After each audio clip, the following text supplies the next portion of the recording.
What's going on, everyone? I'm just a typical, average American here today to react and learn about a Canadian TV show called Due South. And according to the description here, this show is about a Canadian Mountie named Benton who travels to Chicago with his pet wolf to find his father's murderer while teaming up with a street smart detective named Ray. That's what it says here. Wow, what a premise. What an interesting idea for a show. I've never seen this show before, but apparently it was pretty popular in Canada. And it features a Canadian Mountie interacting with Americans. So I think this is going to be really fun to take a look at. So let's see. I don't think this is the place you're looking for, Ian. Yeah. Who cares, you know? You remember when you said the syrup was always warm in the afternoon? Well, that would indicate westerly facing windows, which would mean the highway had to run north and south. The most direct route to South Bend would have been Highway 12, a slower road, which would have put you past Hillsdale by approximately 1 o'clock. Now, if I recall from the map correctly, that highway dips south about 60 miles west of that community. So actually, Ian, I think you're off by about 45 miles. Do you believe everything? What? Oh my god. Are all Mounties like geniuses? What's this guy's IQ? What did he just say? About southwardly facing windows? This was all based on him saying that the syrup is warm in the afternoon? Who is this guy? So this is just going to be some random clips from the show. I'm not going to have all the context in the world, but how does this show kind of go? Is it like a sort of a detective mystery kind of procedural show? I think it went on for a couple of seasons. Do they like solve crime every episode? And then there's this overarching idea of who murdered his father. This is my first impression of the guy. Wow. He has some pretty astute investigative skills. Map correctly, that highway dips south about 60 miles west of that community. So actually, Ian, I think you're off by about 45 miles. Do you believe everything people tell you? Huh? How do you get through a day? Oh my god. I tell you he was yanking your chain. Oh my god. Is this... That'd be me. That'd be like getting angry. Like, why are you so intelligent? Why are you so rational? What's wrong with you, Canadian Mountie? Is this... So these are like the Americans in the show here. Is this like indicative of how Canada like presents American characters, or is it just this show like this guy's losing his cool, just going off for no reason, and then the other guy's just like, yeah, he's yanking a chain. Day. Did I tell you he was yanking your chain? Yeah. Yanking his chain. My mistake. About your shoe. What the heck is this? So this is like the Mountie and his partner, Ray, the Chicago detective, I think. Is this also how Americans are just depicted in Canada? Like, we just walk around carrying a gun. He's just carrying a gun. Like it's nothing. Like he's just waltzing around like with his handgun. About your shoe. Oh my god.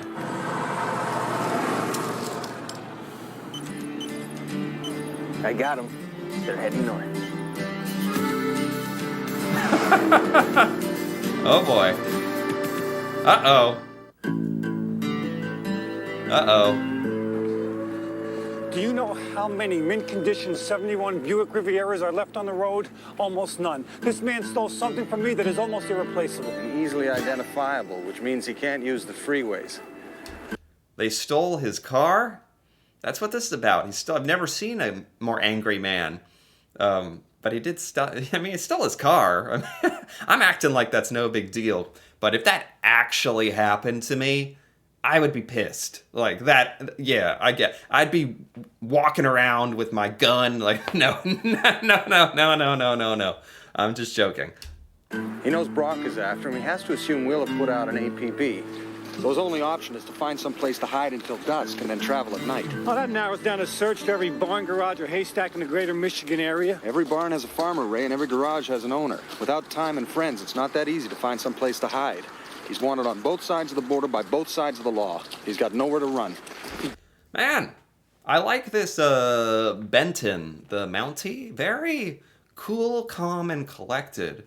Always approaching the problem from sort of a rational, very poised point of view. Seems to be a good kind of counter, a foil to the sort of temperamental, street-wise Chicago detective. I can see why this show was popular. Like, it is charming in a way, kind of funny. Got some like action and mystery kind of thing, problem solving. Against it, I'll kill him. My father said something that's always stuck with me, Ray. Your father never shut up, did he? He said a man with no future will always run to his past. And when did this come up, Fraser? Were you sitting around at breakfast when he came up with these things? Oh my God. Oh my God. That's too far. That's too far, Ray. What did he say? Yeah, your father never shut up. Did he? What? What? I don't know. Most Americans aren't like this much of jerks. Maybe, I don't know, maybe in Chicago or...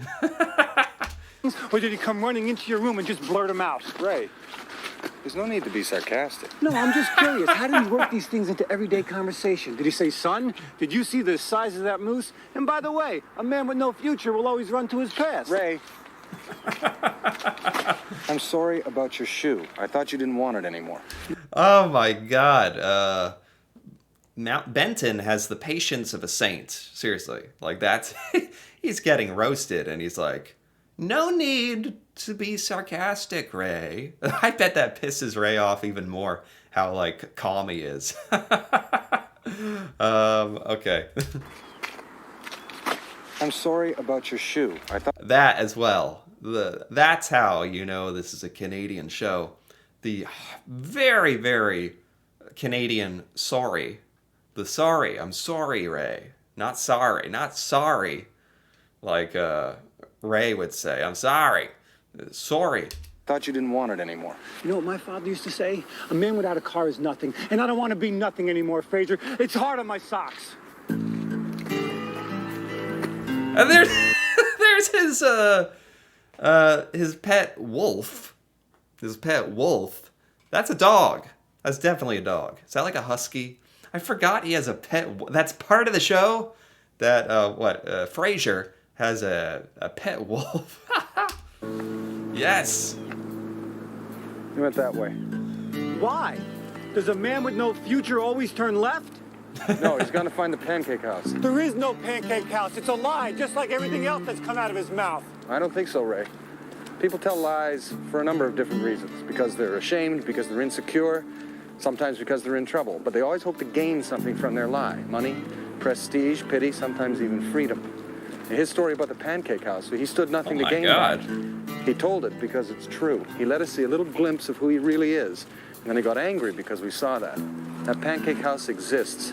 It may be the only place around here where he feels safe. Oh my God. Who is this guy? Get him on the front lines of law enforcement. Not just in the show, but real life. Holy cow. We could use some fellas like him.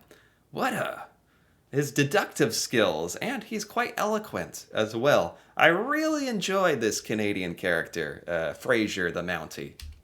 I think he's gone to find it. But he used my lighter. Oh! There's his wolf. Need a lift? Oh, yes, thank you. Not you. Which way you going? Well, we're traveling together, man. They're hitchhiking. Oh my god. Hitchhiking. That used to be a thing, didn't it?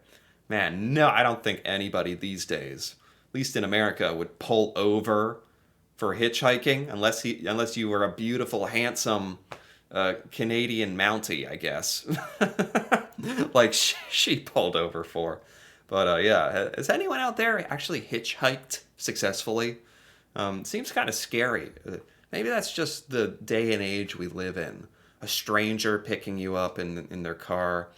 It's not like the good old days where you could just do that and feel like you're going to survive. Now it's like, I'm not getting in your car.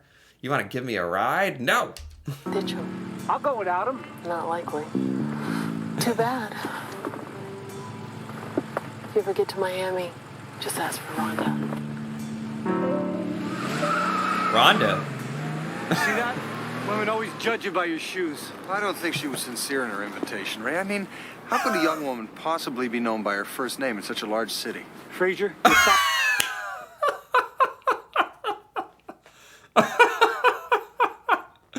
I love him. I love this guy, Frazier. Oh my god.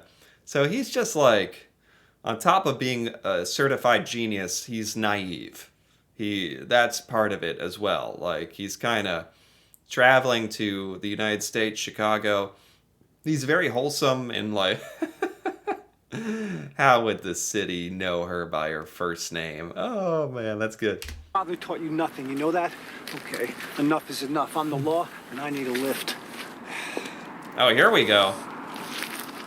Ray, I don't think he can possibly read your badge from this distance. But I could be wrong. What? What is this show? This is amazing. This is a good show. Like, this was on in the background in my house. Like, I would just leave this on. I don't know if I'd sit down and like, it'd just be like great to have on because you just look over and it's like hilarious. And I could be convinced to watch it, seriously. Now they're getting hit by cars, even.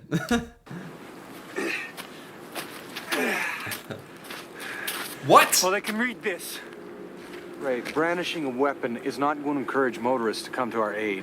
Frazier, look at me. I have one shoe. I am covered in mud, and I'm standing with a wolf and a guy dressed like who knows what. No one in their right mind is going to stop and give us a lift without the threat of deadly force. Okay. I'm actually a little concerned now. Like, is this really how Americans are depicted in Canadian entertainment? At least back when this was made. I'm sure there's been some crazy cops in Chicago who might have done something. Maybe. But this is over the top. This is not normal behavior, even for Americans. Like, pulling out a gun to stop a car, to go find your car. Like, Americans can be pretty insane. But this, I guess it's a TV show, you know, it's supposed to be kind of over the top. But part of me is fascinated watching this because it's like, I think this is a Canadian production, this show. So this is what the Canadian writers think a reasonable American man would do. And I'm watching like, holy cow, this is not normal behavior. This guy's insane. Hey, you folks stranded, eh? Canadian? Go on, eh? How'd you know? Now, we're officers of the law, sir, and we're pursuing an escaped perjurer. We'd very much... Where are they? I thought they were in Chicago. You're telling me there's 2 Canadians driving around Chicago at this exact moment? I don't mean to be that guy who's like dissecting every little part of this show, but since we're here...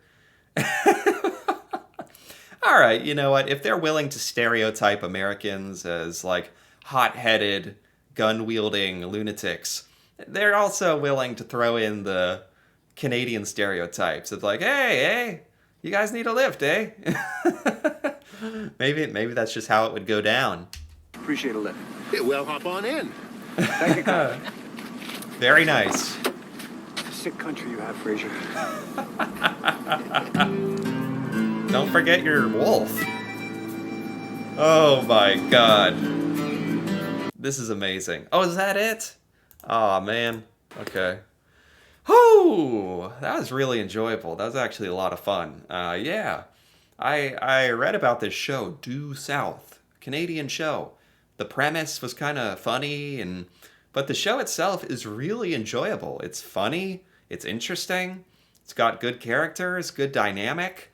I like the actors.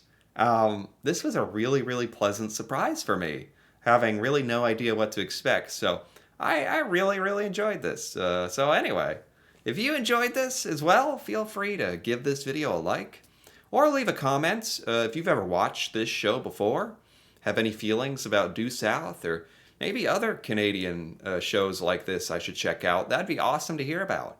And if you're interested in more videos, just like this, me reacting to Canada, learning about Canadian culture, seeing Canadian things I've never seen, feel free to subscribe for more. And until then, thanks for watching, and see you next time.